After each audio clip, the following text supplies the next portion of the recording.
David que por favor nos grabe para comenzar esta edición de Sin Censura con la opinión experta del doctor Eduardo Sabugal. Hoy nos tiene una columna muy intensa, como siempre, ¿no? Siempre las columnas del doctor Eduardo Sabugal son fantásticas, son muy interesantes, son muy enriquecedoras.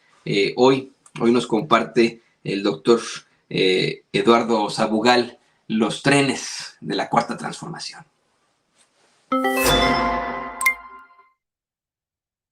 ¿Qué tal? Soy Eduardo Sabugal y esto es La Luneta, videocolumna para Sin Censura. Los trenes de la Cuarta Transformación. Dejando a un lado el Tren Maya, que en sí mismo es un proyecto titánico, el pasado fin de semana nuevamente el centro de atención estuvo en los trenes. Al concluir este gobierno, todo el sureste mexicano, desde el Istmo de Tehuantepec hasta la península de Yucatán, estará mejor comunicado con 2.500 kilómetros de vías férreas en operación para trenes de carga y de pasajeros.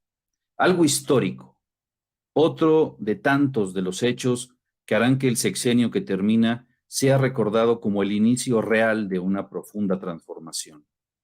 Los que extrañan los tiempos de don Porfirio, los neoporfiristas, argumentarán que durante el régimen del dictador se construyeron más kilómetros, cerca de 20,000 kilómetros, entre 1876 y 1911.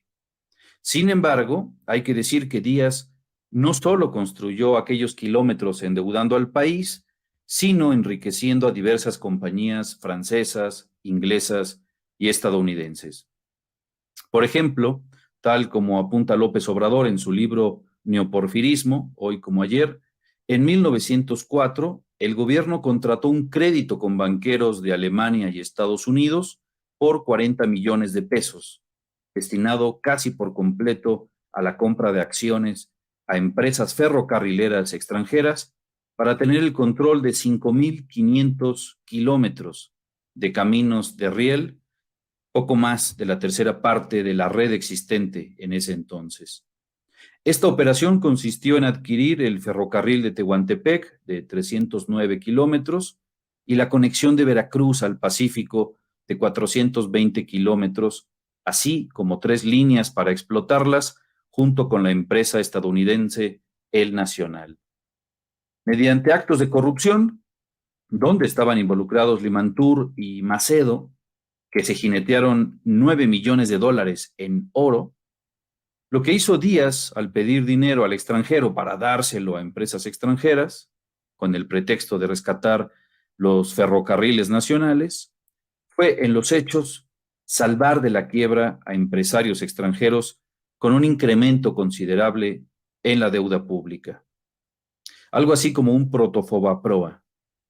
Si bien durante el porfiriato se creó la empresa Ferrocarriles Nacionales de México, siguió siendo manejada por extranjeros y fue hasta 1937 que el presidente Lázaro Cárdenas decide expropiar los ferrocarriles y nacionalizarlos.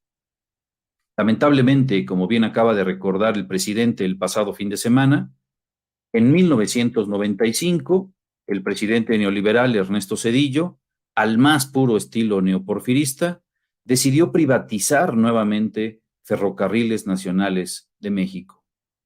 En el 2001, ya con Vicente Fox, se anunció la desaparición de dicho organismo y de facto México se quedó prácticamente sin transporte ferroviario de pasajeros. Por eso la construcción de estos kilómetros de vías férreas durante la Cuarta Transformación es algo realmente histórico y permite recuperar la soberanía nacional.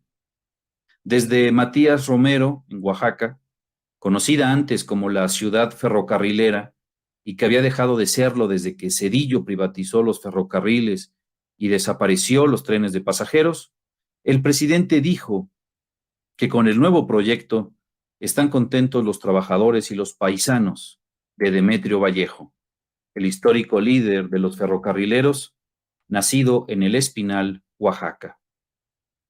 Andrés Manuel viajó el viernes para supervisar la línea férrea de Tapachula a Ixtepec, el sábado la de Salina Cruz a Coatzacoalcos y el domingo la que va a Palenque, así como el avance de 10 centros claves en estas rutas ferrocarrilizadas que el gobierno de la Cuarta Transformación ha llamado polos de desarrollo.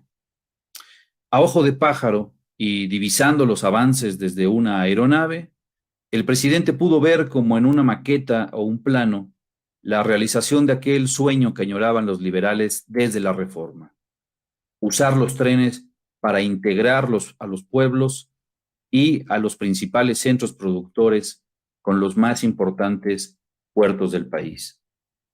El desarrollo integral del Istmo de Tehuantepec, que ha implicado la ampliación del puerto de Salina Cruz y el de Coatzacoalcos, es un proyecto sin precedentes, pues permitirá la conexión de las costas del Océano Pacífico con las del Golfo de México.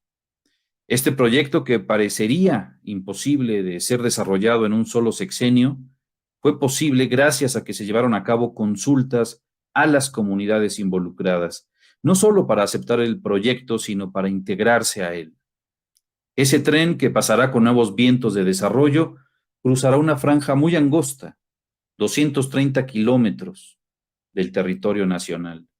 Pero a pesar de su angostura, constituirá un salto gigantesco en términos de desarrollo de infraestructura y de conectividad, pues será solo comparable al Canal de Panamá, con la diferencia de que este proyecto, a diferencia del panameño, no vulnerará el desarrollo y la autonomía y soberanía nacional, sino que también traerá beneficios a la región.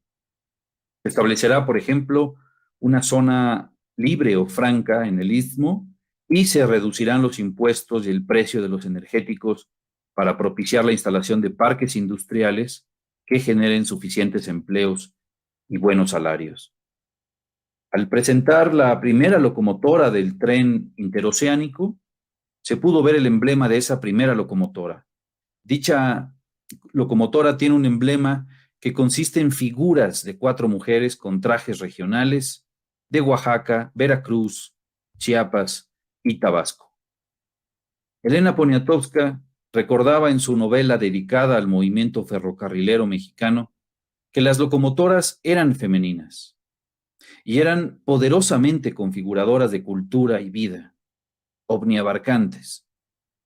De Trinidad, el personaje del Tren pasa primero, la novela de Elena Poniatowska, que ha entregado su vida al ferrocarril, se dice que el tren era su modo de estar sobre la tierra, era su padre muerto, su madre llevándolo de la mano a la estación, el tonelaje de carga de todos sus sentimientos, la ceiba más alta de su tierra.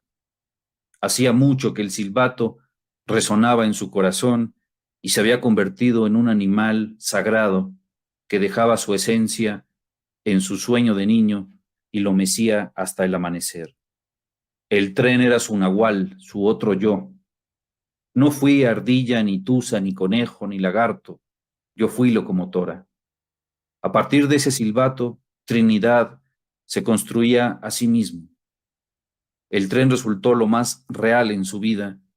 Lo demás, hasta el amor, se volvía fantasmagórico, como esos pueblos que el tren atraviesa de noche y parecen dormir un sueño eterno. El ferrocarril, todo movimiento, lo había sacado de sí mismo. Los trenes de la Cuarta Transformación, al finalizar el sexenio encabezado por Andrés Manuel López Obrador, permitirán que muchas de las comunidades mexicanas por las que surcarán las vías férreas adquieran una consistencia más real y se construyan finalmente a sí mismas. Qué interesante esto que nos plantea el doctor Eduardo Sabugal. Ya lo sabe, el doctor está aquí todas las semanas en una mesa de análisis junto con el queridísimo Manuel Hernández Borbolla, así que no se la vaya usted a perder. Muy interesante lo que nos plantea sobre precisamente los trenes que, pues vaya que han sido y serán muy importantes para México. Y bueno, ¿qué le parece que